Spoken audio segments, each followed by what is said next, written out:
Hey class, this is Mr. Clark, and this is Chapter 32, Video Lecture Notes. This chapter is entitled The Politics of Boom and Bust, 1920 to 1932. Next slide. The Republican Old Guard returns. Warren Harding entered the White House in 1921, promising to return America to quote, normalcy, end quote. After Wilson's presidency, the Republicans once again took over and dominated American politics again in the 1920s. Next slide. The aftermath of the war. Government controls of the economy which were established during the war were eased or eliminated. The government control of things like factory production, Ford Motor Company producing tanks and airplanes instead of automobiles, that all changed, and the rationing of the war was taken away, and the economy pretty much went back to a peacetime model. Next slide. America seeks benefits without burdens. Isolationism and disarmament dominated American foreign policy of the 1920s. After World War I, most Americans and politicians believed that World War I had been somewhat of a mistake, and that the United States should go back to its tried and true, tested foreign policy of isolationism, the one that was based on the George Washington's farewell address.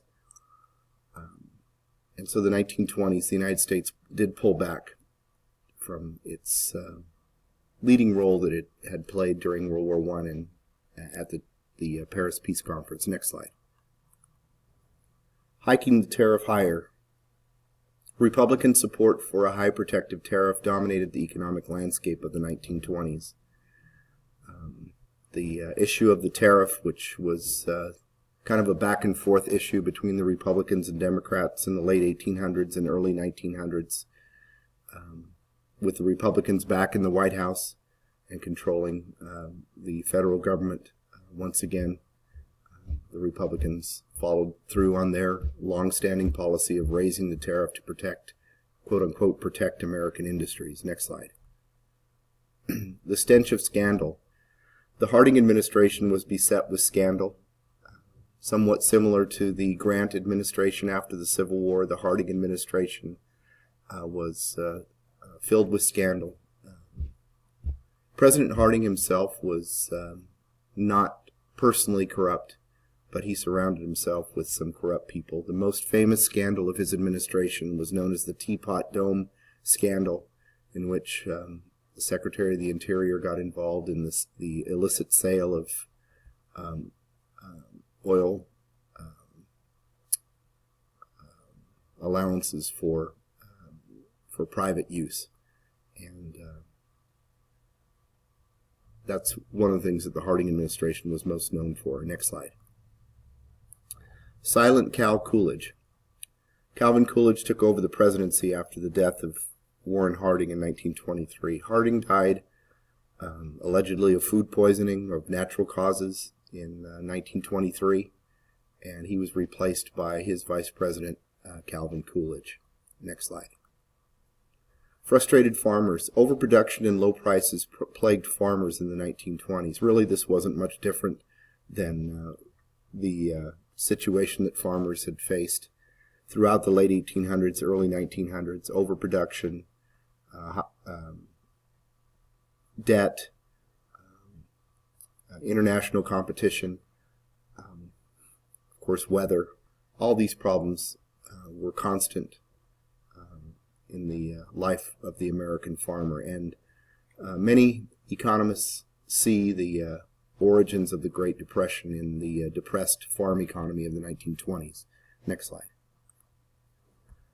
A three-way race for the White House in 1924. Calvin Coolidge won a full term in a three-way race for president in 1924. You see the electoral map here.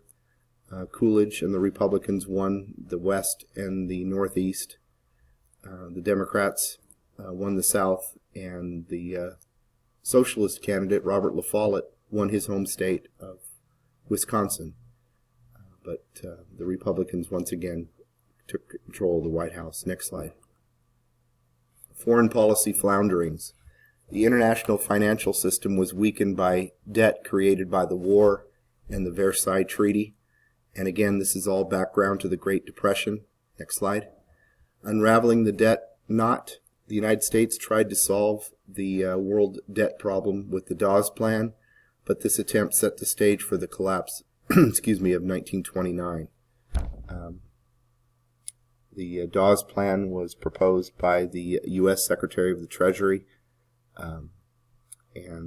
what the Dawes Plan was at its base was American banks loaning money to the German government so Germany could make its reparations payments to the Allies, specifically Britain and France.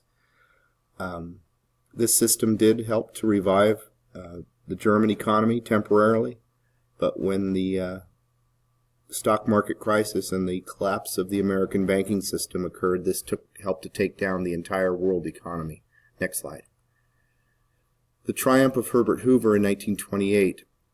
It was appropriate that a businessman and engineer would be elected president in 1928. Herbert Hoover, another Republican, won the White House in 1928. Hoover has been described as a technocrat. He wasn't your typical politician. He was, as it says, an engineer, and he came from the business world, and he seemed to be a perfect fit for the American presidency at the time. Next slide. President Hoover's first moves. One of Hoover's first moves was to raise the tariff to unprecedented levels. As it was known, the Hawley-Smoot tariff bill set the highest tariff rates in American history up until that time, and this, again, was one of the many steps that you can trace to the great stock market crash and depression. Next slide. The Great Crash ends the Golden 20s. The stock market crash of October 1929 triggered the worst economic crisis in world history. The stock market, which had been rising constantly in the 1920s, reached its highest point in the fall of 1929, and then it began a precipitous drop, which sent shockwaves through the American economic system. Companies went bankrupt, banks crashed, and it all seemingly came tumbling down. Next slide. The horn of plenty runs dry. The collapse of the American economy led to mass unemployment, homelessness, and bankruptcy. Something that seemingly in the 1920s was unimaginable actually took place. And the United States and the world entered into the worst economic crisis of modern history. Next slide. Japanese aggression. As the Great Depression gained the full attention of Americans and Europeans, the Japanese moved to conquer Manchuria. And that's part of the background to World War II, as the world lay crippled and inward looking as a result of the great stock market crash and depression.